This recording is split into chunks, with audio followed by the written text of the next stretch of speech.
The oversized doors flung open with a deep, echoing boom that stopped every voice in the room mid-sentence. Heads turned in perfect unison, murmurs dying instantly as all eyes fell on the woman who had just appeared at the entrance of the opulent hall.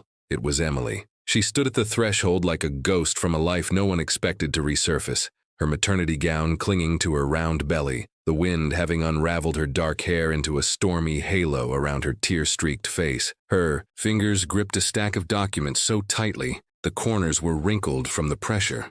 She took one step, then another, each heel clicking against the gleaming marble floor, echoing into the tense silence as she moved down the aisle, not toward a seat, but straight toward the man at the altar. Her eyes locked onto him, Daniel, the groom, the man she had married, the father of the child growing inside her, and he stood there frozen, a man who'd just watched his carefully arranged world begin to crack. The grin he'd been wearing just a moment earlier vanished as his gaze met hers, the woman beside him, blonde, glowing, in a shimmering white.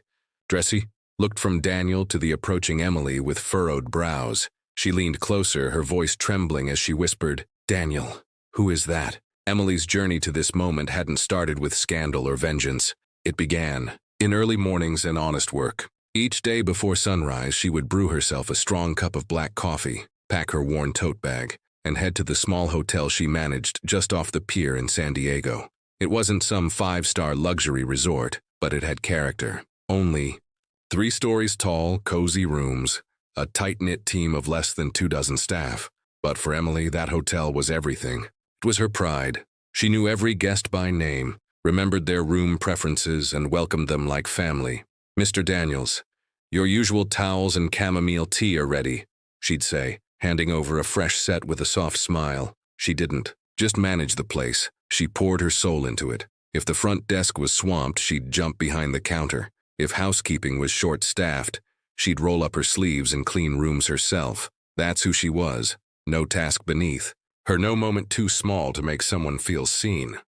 At the end of the day, long after the other employees had clocked out and the front doors were locked, Emily would sit in the quiet lobby with a notebook in hand, reviewing accounts, bills, and schedules. "Emily, you've got to learn to unplug," her assistant Chloe would tease, nudging her playfully. "One of these days you'll forget what sleep feels like." Emily would laugh, brushing the concern aside. "If I don't stay on top of it, it'll haunt me all night." And she meant it. She wasn't the type to half-finish anything, especially when others relied on her. But her life wasn't all spreadsheets and hotel linens. There was Daniel, and at one time he made her world feel alive. They met on a rainy Friday evening. Emily had gone for a quick drink with Chloe after a brutal week, and that's when he walked in. Tailored jacket, slicked back hair, eyes that scanned the room like he owned it. His presence turned heads, including hers.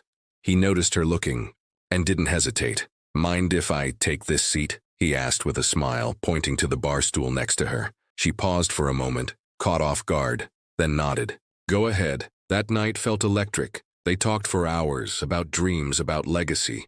Daniel spoke like a man destined for greatness, spinning stories of the architecture empire he'd one day build. Towering skylines, his name etched in blueprints, a legacy of steel and glass. "You're not like anyone I've met," he had said to her that night.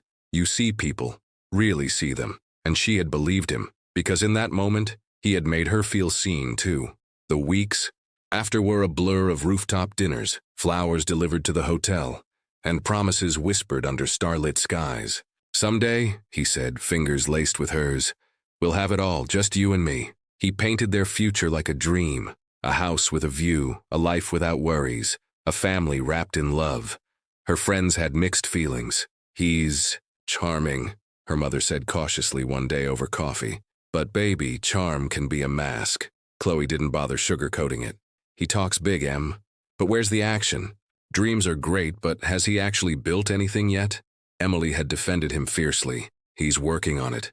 These things take time." They married quietly 6 months later, a small lake cabin wedding surrounded by close friends. Nothing extravagant, but perfect in its simplicity. She paid for most of it herself. Daniel said his investments were tied up, but she didn't mind. "We'll look back on this and laugh," he told her, holding her close as the sun dipped behind the hills. "This is just the beginning." And she believed him. She took on extra shifts, skipped outings, cut back on everything from dresses to dinners. Every dollar she saved went into their shared dream. While she juggled schedules and finances, Daniel was always networking, pitching deals, or at some vague business meeting. He was rarely home before 10, but always walked through the door with stories of momentum and big plans. "This is all for us," he'd say, kissing her cheek. "For the life we deserve." Emily wanted to believe him, needed to, because love, she'd told herself, was about trust, even when it was hard, even when it didn't always make sense. Then came the day she woke up queasy, nauseous, tired in a way that coffee couldn't fix. She brushed it off at first, blaming exhaustion until that lingering thought wouldn't leave her alone. That afternoon, she stopped by the pharmacy, slipped the test into her bag, and went home in a daze. Her hands trembled as she waited. When the result appeared, 2 faint pink lines stared back at her. Her breath caught in her throat. A flood of tears followed. Joy, disbelief, fear all tangled together. She was pregnant. She didn't tell Daniel right away. Maybe it was nerves. Or maybe something inside her already sensed that things weren't as perfect as they seemed. But that night she couldn't hold it in. After dinner, she handed him a small white bag. "Open it," she whispered, her heart thumping wildly. Inside, a tiny pair of baby socks and a handwritten note. "You're going to be a dad." Daniel stared at it for a long beat. Then slowly, his face lit up. He whispered, pulling her into a tight hug. "We're going to be amazing parents, I promise." Before we continue the story, if you're new here, please consider subscribing to our channel. It really helps us keep making stories like this. Daniel became obsessed with the idea of providing the perfect life now that they were expecting. "We need a bigger place," he said one evening, his tone urgent but upbeat. "I've already started looking, private school, early college savings. We can make it all happen." His confidence was infectious, and for a while, Emily allowed herself to believe in it all over again. She started browsing baby furniture late at night, her heart fluttering at the sight of tiny onesies and pastel nursery themes. She'd walk around the hotel rubbing her belly gently, humming to herself, visualizing their future. Bedtime stories, giggles in the kitchen, milestones they'd celebrate together. But about a month into her pregnancy, Daniel brought up something unexpected. They were sitting at the table, takeout boxes between them, when he leaned forward, his expression serious. "There's a business opportunity I want to take," he said. "It's the kind of deal that could change everything for us." Emily paused mid-bite. "What kind of opportunity?" she asked. He launched into a rehearsed explanation. Something about a real estate project downtown. High return, limited window, a partner pulling out at the last second. "It's a $60,000 buy-in," he explained, watching her carefully. "But if it goes well, we'll never have to worry about money again, ever." Emily blinked. "60,000?" she said slowly, the weight of the number anchoring her in place. "That's all of it, Daniel. That's everything we've saved." He nodded, taking her hand across the table. "I know. But I wouldn't ask if I didn't believe in this. It's not for me, it's for our family, our baby. Don't you want to give them the best?" She hesitated. The savings weren't just money. They were every overtime shift, every declined dinner invite, every secondhand item she'd chosen instead of new. "What if it doesn't work?" she asked softly. "What happens then?" He squeezed her hand tighter. "It will work. You've just got to trust me on this, Em. I wouldn't risk our future if I wasn't sure." For a moment her mind screamed caution, but the way he looked at her, steady, reassuring, chipped away at her doubt. She touched her belly, took a deep breath, and nodded. "Okay. But Daniel, this has to work." That night she transferred the full $60,000 to his account. Her hand shook as she clicked the final button, the screen glowing brightly in the dim room. She told herself the nerves were natural, that everything would be fine. Daniel wouldn't let her down. But within a week, that steady trust began to fracture. Daniel had always been a talker, full of energy and ideas, but suddenly he became distant, evasive. When she asked how things were going, he'd wave her off. "It's just logistics, babe," he'd say, eyes on his phone. "These kinds of deals take time." He came home later and later. She noticed how he no longer greeted her with the same warmth. There were no more casual kisses on the cheek, no excited plans about baby names. One evening, as she stood at the counter preparing dinner, she heard the door creak open. Daniel stepped inside looking disheveled, his shirt wrinkled, his tie loose. He smiled, but it didn't reach his eyes. "Long day," he muttered, disappearing into the bedroom without another word. Emily followed. "Hey," she said gently, "is that a new cologne?" There was something sweet and unfamiliar in the air. Daniel paused, tugging off his shirt. "No, someone at work must have bathed in it," he replied too quickly, not meeting her gaze. She forced a laugh. "People really overdo it sometimes." But her stomach twisted. During dinner, his phone buzzed nonstop. Each time, he glanced at the screen, then flipped it face down. She tried to stay calm.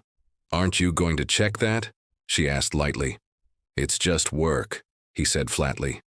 "Work calls at 8 p.m.? She pressed. He shot her a sharp look. "You'd get it if you knew how my world worked." The sting from his tone made her flinch. "Right, sorry I asked." Over the next few days, things worsened.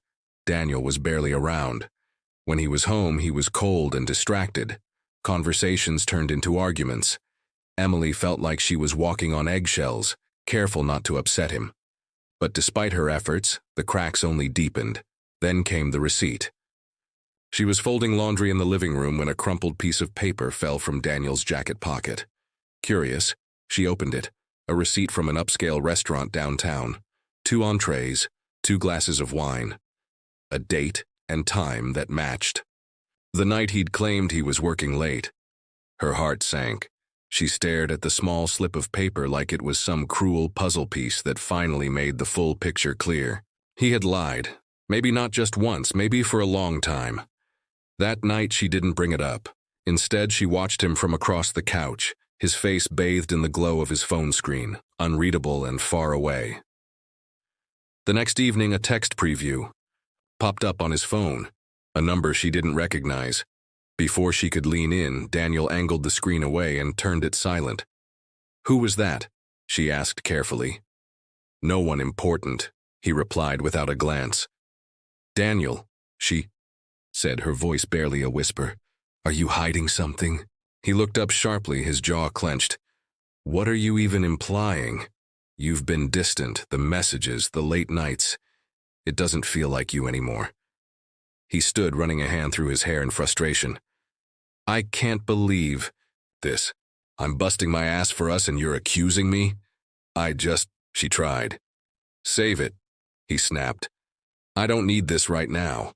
He grabbed his jacket and walked out the door. Emily stood frozen in the living room, one hand on her stomach, the other clenched by her side. Tears welled up, but she didn't cry. Not yet. The house felt colder than usual that night, though the heater hummed gently in the background. Rain tapped softly against the windows, a rhythm that usually soothed Emily, but not this time. She sat curled on the couch, a throw blanket around her shoulders, staring at the unopened book on her lap. Her thoughts raced in circles. Daniel's behavior, the distance, the lies. She had tried to rationalize it, chalk it up to stress or business pressure. But something deep inside her wouldn't settle. The feeling had been building for weeks. Her hand rested on her belly. The baby kicked gently, a soft reminder of the life growing inside her. She closed her eyes, took a breath, and whispered, "We're okay. We're okay." But even as she said the words, she knew they weren't true. Not anymore. Her eyes drifted to the corner of the room, Daniel's desk, covered in papers, folders, and unopened mail. He never liked her going through his work things, but tonight the silence was unbearable, and the weight of not knowing was crushing her. She stood slowly, her steps light on the hardwood floor, the blanket slipping from her shoulders. She reached the desk and opened the top drawer. The first few items were unremarkable. Notes, pens, receipts. But then she spotted something odd. A floral invoice with Daniel's name on it, listed under event arrangement. At the top, Daniel Harrison and Ava Collins. She frowned. The name was unfamiliar. Maybe work-related? She flipped to another sheet, a catering contract for an event at a private estate. Same names, same elegant handwriting. Her pulse quickened. Digging deeper, she reached under a stack of folders and froze. Her fingers brushed against something thick and ornate. She pulled it out, a gold-trimmed invitation. Her breath caught as her eyes scanned the embossed words. You are cordially invited to celebrate the marriage of Daniel Harrison and Ava Collins. Emily stumbled back, her knees hitting the edge of the couch. The invitation trembled in her hand. The date, 2 weeks away.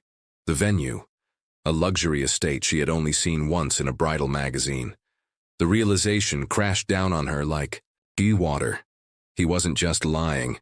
He was marrying someone else. Tears blurred her vision as she looked again at the expensive paper, the elaborate font, the shimmering gold border. This was where her money had gone. Not to a business venture. Not to their future, but to a wedding, his wedding, and to another woman. Emily clutched the invitation, her chest heaving, and sank into the couch. She sat there for what felt like hours, frozen. Her body curled inward, one hand instinctively shielding her belly, the other still gripping the invitation. Her thoughts spiraled. The late nights, the perfume, the phone calls. It all made sense now. How had she been so blind? Finally, she reached for her phone. It sat face down on the nightstand, its screen dark. With trembling hands, she picked it up and searched for the number on the invitation. Her thumb hovered over the call button. "This can't be real," she whispered. "Maybe it's a misunderstanding." But she pressed the button anyway. The phone rang. Once, twice. Then a cheerful voice answered. "Thank you for calling Ridgeview Estate. How may I help you?" Emily cleared her throat, trying to steady her voice. "Hi, I'm calling on behalf of Ava Collins. I'm assisting her with her upcoming wedding and just wanted to confirm a few details." There was a pause. Then the receptionist replied, "Of course, we've been working closely with Mr. Harrison on this event." Emily flinched. Mr. Harrison. There it was. "Just to double-check," she said, her voice barely holding steady. "The wedding is scheduled for the 22nd, correct?" "Yes," the woman replied warmly. "Everything is booked and confirmed, flowers, food, music." Mr. Harrison was very thorough. Emily gripped the phone tighter. "Right. And the payment? That's all handled?" "Fully paid," the receptionist said. "Mr. Harrison used a business account. It was a generous deposit." Her vision blurred again. Her hand trembled so hard she could barely end the call. The phone slipped from her hand and landed on the bed. She stared at the ceiling, her chest rising and falling in uneven bursts. He used it, all of it, her savings, her dreams, her trust, and he spent it on a wedding for someone else. Emily sat motionless, the room spinning around her. She picked up the folder, now filled with evidence. Invoices, the invitation, contracts. Every document was a knife. She opened the drawer of her nightstand and pulled out their marriage certificate. It felt heavy in her hands, like it no longer belonged. She placed it on the desk next to the invitation. Then she logged into her bank account and printed the transfer receipt. $60,000 gone. Every dollar she had worked for, transferred to the man now preparing to say vows to another woman.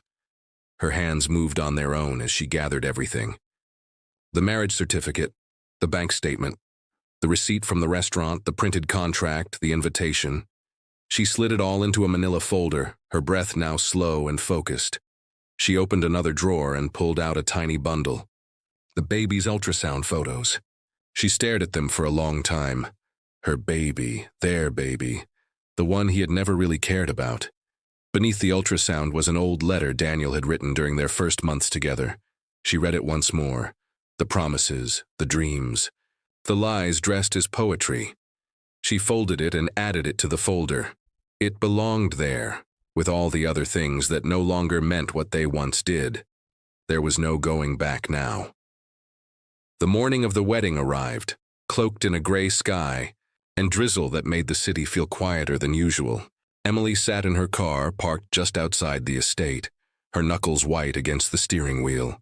The manila folder rested on the passenger seat, packed with everything she needed to confront the truth. And him. She glanced at her reflection, in the rearview mirror. Her eyes were tired but fierce, her jaw set. She had rehearsed this moment in her mind so many times it felt surreal to be sitting here, just minutes away from walking into a place where no one expected her. Especially Daniel. Her phone buzzed. His name lit up the screen like a punch to the stomach. She stared at it for a second, debating whether to let it ring out, but her hand moved before she could stop it. "Hey," she answered, voice low. "Where are you?" Daniel asked, his tone breezy as if this were any ordinary Saturday. "You've been gone all morning." Emily swallowed hard, forcing a calmness she didn't feel. "Just out picking up some things for the baby," she said evenly. "I'll be home soon." "Can you believe it?" Daniel laughed, completely unaware. "We're almost parents, wild, huh?" Her throat tightened at his words, the ease with which he said them, as if he hadn't gutted their lives behind her back. "Yeah," she managed, barely above a whisper. "Wild." They hung up with the usual, "love you," but Emily didn't respond. She simply stared out the windshield, watching the drizzle streak the glass like falling threads. Her hands trembled slightly as she reached for the folder and stepped out, into the cold. The estate looked even more lavish than the photos. Towering floral arrangements lined the walkway, and gold-trimmed signage welcomed guests with smiling calligraphy. Emily walked past it all, her steps steady despite the pounding in her chest. She reached the grand entrance just as the ceremony was beginning. Music drifted faintly from inside, soft piano chords rising and falling like waves. Through the window, she could see the guests seated, the groom standing proudly at the altar and the bride beside him, radiant in white. Emily's breath caught. There he was, the man who had promised her forever, the man who now stood at the altar pretending she didn't exist. She waited until the officiant's voice rang through the hall, asking the first vow. Then she pushed open the door. The room fell silent. Her footsteps echoed as she entered, the folder clutched tightly in one hand, her free hand resting gently over her belly. Guests turned in their seats, eyes widening, whispers rising like a wave across the space. Daniel's smile vanished. His face went pale. Olivia, the bride, turned to him in confusion. "Who is that?" she asked, her voice trembling. Emily walked, until she reached the middle of the aisle. She didn't shout. She didn't cry. Her voice was steady, heartbreak sharpening every syllable. "You forgot someone," she said, locking eyes with Daniel. "Your wife." A gasp swept the room like wind through trees. Daniel took a hesitant step forward. "Emily, let's just talk." "No," she cut him off, pulling out the marriage certificate from the folder and raising it high. "You are still legally married to me, and while you were planning this wedding, I was at home carrying your child." Murmurs erupted among the guests. Emily wasn't finished. "And do you know how he paid for this?" she said, turning to the crowd. "The flowers, the music, the food. It was all bought with the $60,000 I saved working day and night. He told me it was for a real estate deal, for our future." She paused, her voice breaking slightly. "He lied." Daniel's eyes darted around the room, sweat beginning to bead on his forehead. "That's not how it happened," he said, trying to recover. "She's exaggerating. This is out of control." "Is it?" Emily asked, pulling out the ultrasound photo and holding it toward Olivia. "Did he tell you about this? That while he was promising you the world, I was at home pregnant with his child?" Olivia looked at the photo, her lips parted in shock. "Daniel, is this true?" she whispered. Daniel tried to step between them, stammering. "It's complicated." "Answer her," Olivia shouted, backing away from him. "Did you lie to me? Are you married to her?" "I didn't mean..." For it to happen this way, Daniel said, his voice frantic. I just wanted a new start. Things got messy. Olivia's face turned red, her hands shaking. You told me you loved me, that you were single. You're disgusting. The guests were no longer whispering. They were staring, judging. Olivia ripped off her veil, throwing it to the floor. I hope you rot, she said, her voice shaking, both legally and morally. And just as Daniel tried to explain himself again, a new voice called out from the back of the room. Daniel Harrison? Everyone turned. 2 uniformed officers stood at the entrance, their faces stoic. One of them stepped forward. You're under arrest for fraud and bigamy. Please place your hands where we can see. Them. The air went dead. Daniel's eyes widened. Wait, no, there's a mistake. I can explain. Before he could run, the officers grabbed him, twisting his arms behind his back and locking the cuffs in place. He shouted, pleaded, thrashed. Emily, say something. You know I didn't mean to hurt you. Emily didn't respond. She watched as the man she once trusted was led away in front of everyone. The officers guided him past stunned guests, past Olivia, past her. He didn't meet her gaze again, and she didn't need him to. Daniel's screams faded behind the closing doors, leaving a tense silence in the hall. The guests stared, stunned, frozen in disbelief. The music had stopped. The air was heavy with embarrassment, confusion, and shock. Emily stood still for a moment longer, her hands resting protectively over her belly. Then she turned, prepared to walk away, when she locked eyes with Olivia. The bride's face was streaked with tears, her hands shaking as she removed her earrings one by one, like she was shedding the last remnants of a dream. Neither woman spoke. For a long second they just looked at each other, not as enemies, but as 2 women betrayed by the same man. Olivia gave a faint nod, one barely visible to anyone else. Emily returned it. No apology, no words. Just quiet understanding in the middle of chaos. Guests began moving in clusters. Some whispered furiously to each other, shaking their heads in disbelief. Did you hear what she said? One woman hissed. He stole her money, 60,000. Another muttered, and lied about being married? At his own wedding?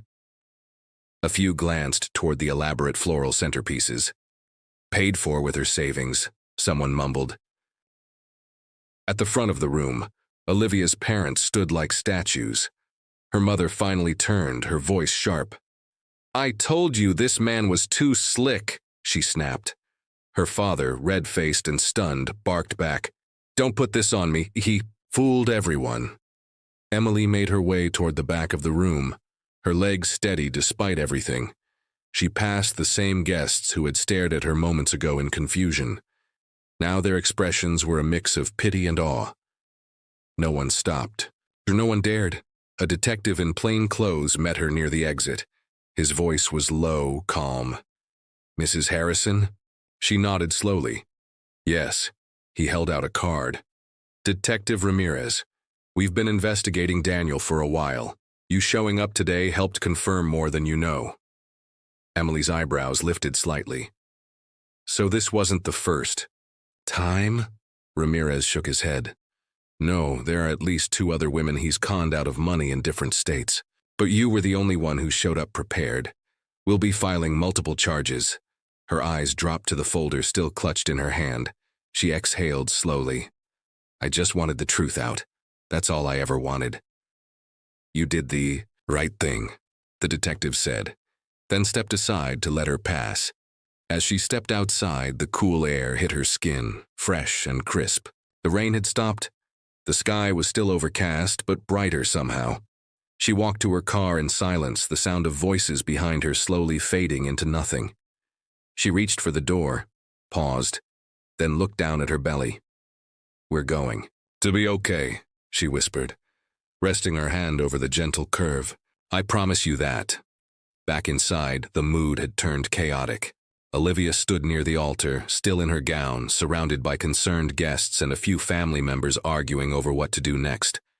She ignored them all. Her eyes were fixed, on the ground where the engagement ring had rolled after she flung it. She picked it up slowly, then placed it on the table next to the untouched wedding cake.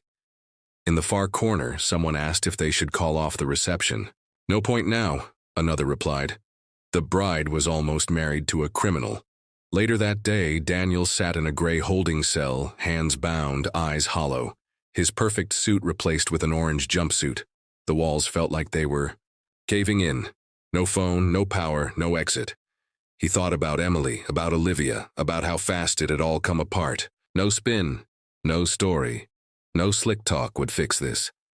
Sunlight streamed through the windows of Emily's modest living room, casting a warm glow over the soft, neutral walls. A faint lullaby played from the small speaker near the crib, blending with the quiet breathing of the baby in her arms. She sat peacefully on the couch, her body slightly leaned back, her daughter wrapped gently in a cotton blanket. The child stirred, gave a tiny yawn, and nestled deeper into her chest.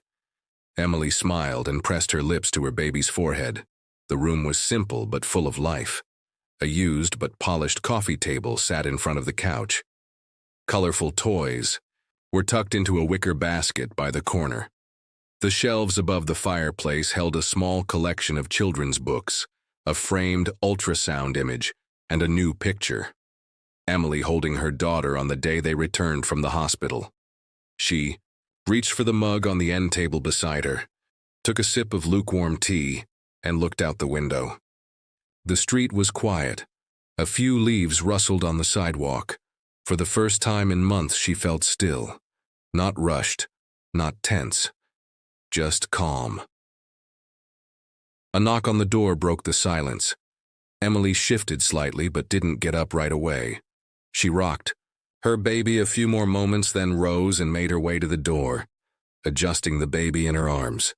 When she opened it, her neighbor stood there holding a casserole dish. "I figured you haven't had much time to cook," the woman said, smiling. "Thought you could use a warm meal." Emily blinked, touched by the gesture. "Thank you," she said, her voice soft. The neighbor peeked inside. "She's beautiful." Emily looked down at her daughter.